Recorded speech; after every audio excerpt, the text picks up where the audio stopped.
Hello students. Today we are going to learn about UDP. We have already seen that at the transport layer, two main protocols are used, UDP and TCP. So UDP is a connectionless protocol. It is an unreliable protocol, while TCP is connection oriented protocol and reliable protocol.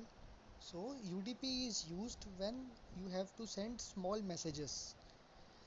Okay, packets which uses UDP is known as user datagram. Packets which uses TCP is known as segments. Okay, the first difference.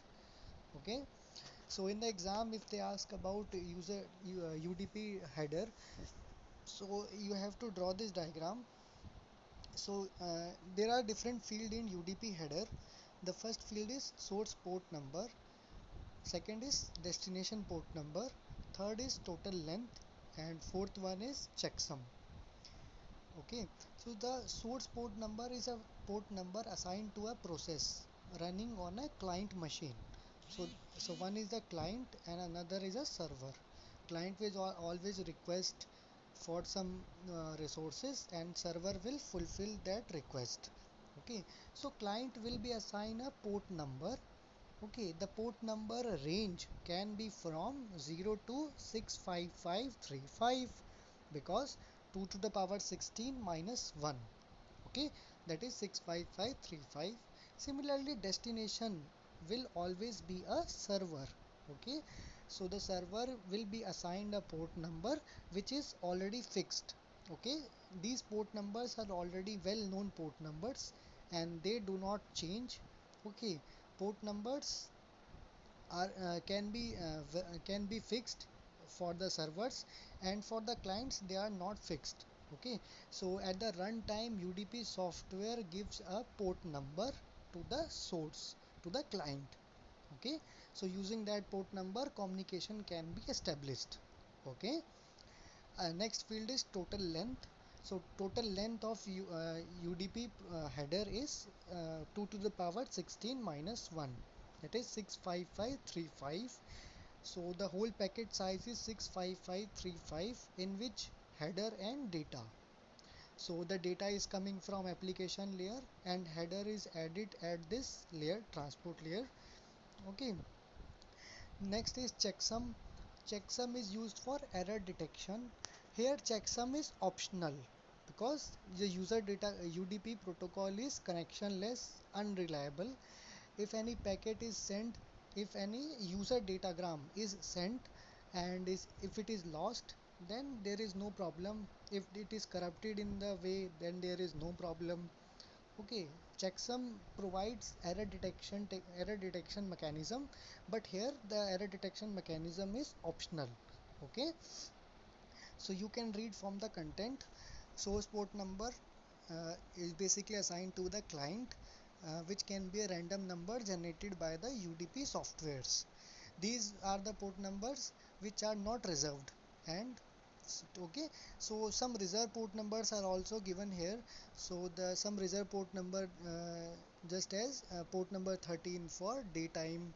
Okay, if a system wants to know what is the current date and time, if a okay, if a client wants to know what is the exact current date and time for the application to run.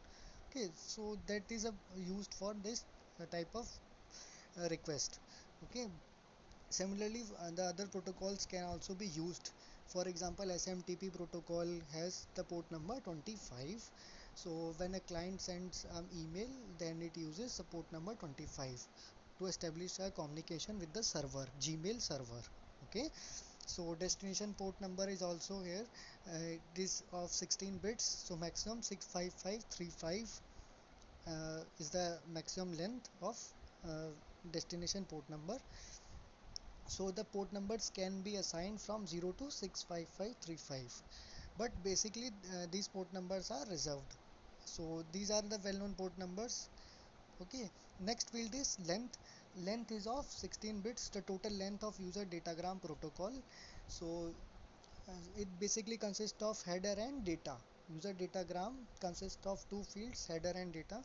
Header is of 8 bits and data is of 65527. Okay, so payload is a pure data which is coming from application layer, and header size is fixed, which is 8 bytes. Okay, as we have already seen in TCP, the header size was minimum of 20 bytes and maximum 60 bytes, but in the UDP header is of 8 bytes. Okay, so the topic ends here. We have learned today a user datagram header. Okay, so user datagram format which includes data and the header. So we have explained the header part here. Okay, the next is the difference between, the question can be asked about the difference between TCP and UDP. So TCP is a connection oriented protocol, UDP is connectionless. Okay, it is just TCP is little bit slow. Okay, because first the connection is to be established and then data is to be transferred, so lot of time is wasted in establishing the connection. But in the UDP no time is wasted, just send the packet. You don't have to establish a connection, you just send the packet.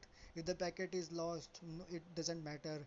If the packet is corrupted, in doesn't matter. Okay, next field is reliability. So TCP is reliable because first the connection is established and then there is a fixed path on which the packet will be traveled from source to destination. But in UDP there is no fixed path. Packets or user datagram can follow any route and reach to the destination. Okay. Next difference is header size. So minimum header length is of 20 byte and maximum is 60 byte, and in the UDP minimum, there is no minimum maximum header length, there is a fixed header length of 8 bytes. Okay, so acknowledgement in the TCP, there is an acknowledgement of every data packet, whether the segment is reached or not to the destination. Okay, if it is not reached or by chance it is corrupted, then it is again sent. But in UDP there is no need for acknowledgement because it is a connectionless protocol. Okay, it is an unreliable protocol. Packet is lost, so it doesn't matter in UDP. Okay, so here is a basic difference between both of them. It is very easy, you can easily read from the PPTs. Okay, so here we end our topic today and we will continue in the next lecture.